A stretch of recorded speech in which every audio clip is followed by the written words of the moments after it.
নমস্কাৰ, মই পূজা নাথ। আপোনালোকে চাই আছে মোৰ ইউটিউব চেনেল স্পটলাইট। আমাৰ ফুলৰ মালি এজনী দেই, ফুল পুলি ৰুই আছে। মালিয়ে চব গছ পুলি বেয়া কৰিব এতিয়া।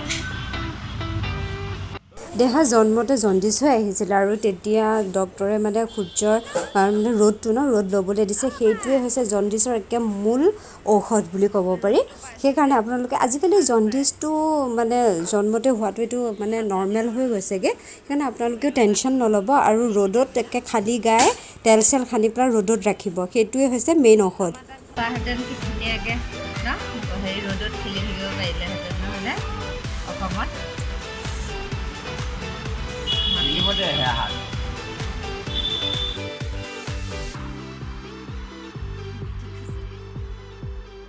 এতিয়া চাওকচোন, টাবত থকা বালিখিনিকে খুচৰি আছে হয়নে? বহুত পেৰেণ্টছে নিজৰ শিশুটিক ৰ'দত বেছি নেৰাখে, কাৰণ ক'লা পৰিবৰ কাৰণে।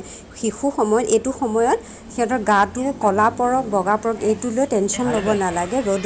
পূৰা ৰ'দ ল'বলৈ দিব লাগে। লগতে সিহঁতক যথেষ্ট পৰিমাণে খেলিবলৈ দিব লাগে। সিহঁতে যিমান খেলিব সিহঁতৰ গ্ৰ'থটো বাঢ়িব। ফিজিকেল গ্ৰ'থৰ কাৰণে খেলা ধূলা একে ইম্পৰ্টেণ্ট হয়। এতিয়া অনুভৱ কৰিছোঁ গাঁৱৰ চোতালখনলৈ। এতিয়া যদি তাই চোতালখন পালেহেঁতেন, বালি লাৰিব পালেহেঁতেন, কিমান ভাল পালেহেঁতেন। কাক মাতি আছা? কাক মাতিছা? বাহিৰত দাদাক মাতিছা?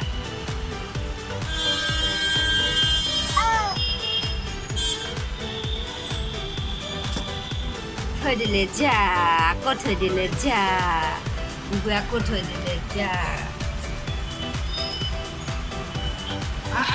নহয়, সেইটো বহুত ওজন।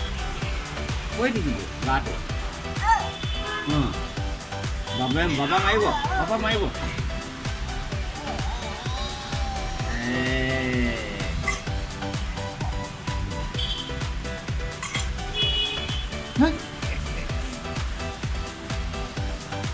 নাই কি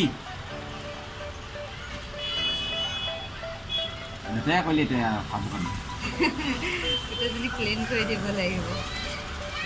খেলক।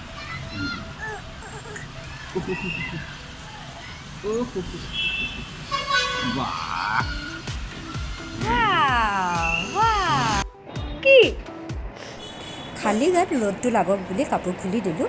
এনেদৰে আপোনাৰ শিশুটিকো দিনটোত 10-15 মিনিটমান এনেদৰে ৰ'দত ৰাখিব। মাটি উলিয়াই পেলালে যে